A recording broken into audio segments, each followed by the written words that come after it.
Comisarul pentru Agricultură a fost zilele acestea la București, s-a întâlnit cu premierul Ilie Bolojan, dar și cu fermierii. Premierul a avut de altfel o întâlnire la Palatul Victoria cu asociațiile de fermieri. Banii pentru agricultură au fost tema principală.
So first of all, thank you for this interview and this opportunity to talk about the Romanian agriculture. You are in Romania. Is the first time in Romania? No, it's not the first time, and it's the first time as European Commissioner for Agriculture and Food. But I had already several times the opportunity for political reasons, but as well for private reasons. And I told this yesterday to your colleagues as well. I worked on a farm in the Romanian mountains for 3 weeks. Where? In 2000. It's south of Oradea. Not far away from Vartok, where there is the ski station, so it's in these mountains. What kind of farm? A subsistence farm, very small. They had 200 sheep, 2 families together, and I think 3 cows. And it was really...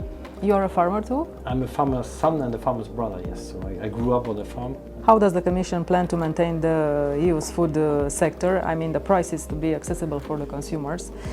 And under these conditions of a new budget in which agriculture is mixed with other areas, is it based on trade agreements? You'll eat food from other continents? No, I think first of all trade is very important for our farming community, because we are exporting 64 billion euros more than we are importing, so we are heavily dependent on exports of our food sector as well. I think that is the first point. The second point is, of course, food security remains very high on our agenda. That is why we have secured the direct income of 300 billion for our EU farmers for the next MFF as well, as an absolute minimum, and there are funds available to make it even more, to top up these payments. So the money is there now. Of course, it is not just about supporting the farmers, it is as well about enabling the rural areas. So that was a huge discussion today as well with the farmers, that we need to invest in water infrastructure. So not only the on-farm investment for irrigation, but as well the off-farm investment, where you could, for example, build dams to retain the water when there's too much water. And this is really a challenging problem, because you need to be able to continue to produce. Climate change is happening and farmers feel it first, so this infrastructure investment is very, very important. You jump to another question, because I saw a new strategy on water on the European Commission. What does it contain? Well, first of all, I think it's about removing as well the obstacles that exist in the water construction facilities, and I think we have really a lot of time to find that back, because we have been very slow in the investment in water infrastructure. We know that in some countries it has worked quite well. Portugal has built a huge dam where they're meanwhile irrigating 130,000 hectares with this dam. In Spain they are not sufficiently quick on that, so we want as well to encourage, but it is as well about investment into technologies that can save water. It is as well about using new genomic techniques that are more resistant, so new plant breeds that are more resistant to water scarcity. So those are some of the elements. What's the budget for the irrigation, for example? Well, that will depend on the priorities of the member state. There will, for Romania, you will have overall, currently you have 46 billion on agriculture and rural development and cohesion policy. This will, in the new envelope, go up to 60 billion, so plus 14 billion.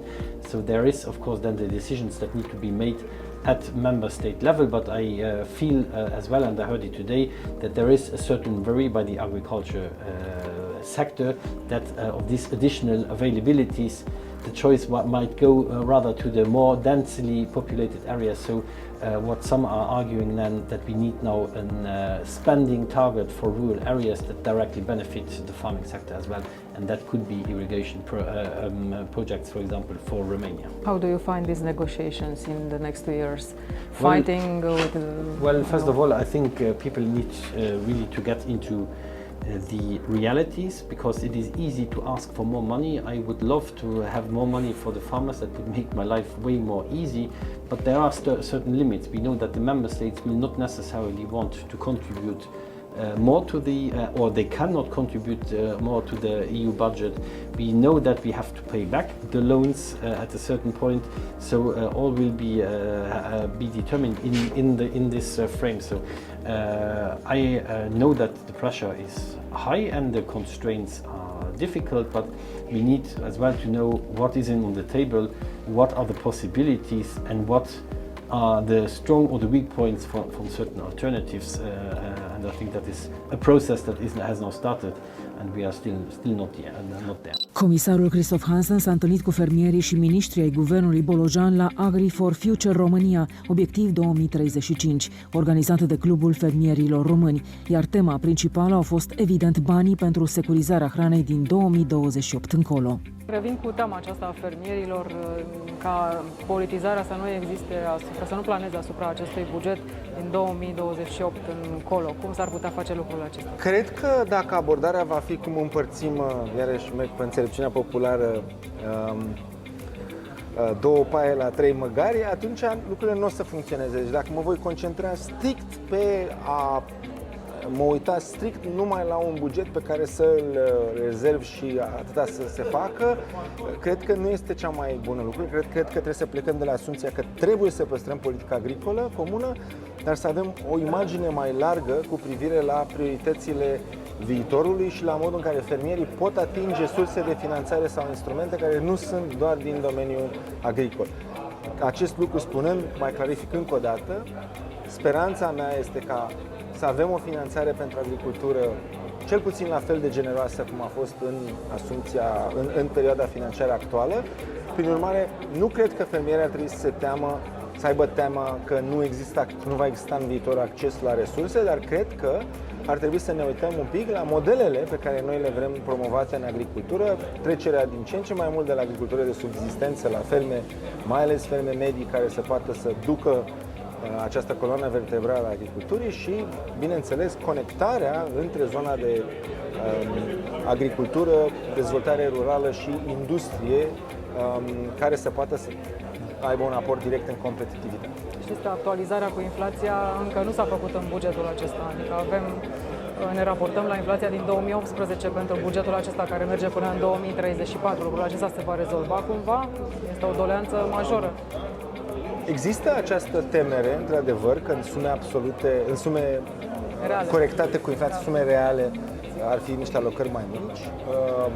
Cred că este o cerință legitimă din partea fermierilor din România și face parte din poziția de negociere pe care ne vom asuma. Repet, poziția de negociere a României în acest moment, vă pot confirma, este de a păstra politica agricolă și de a avea o alocare separată cât mai consistentă pentru fermieri.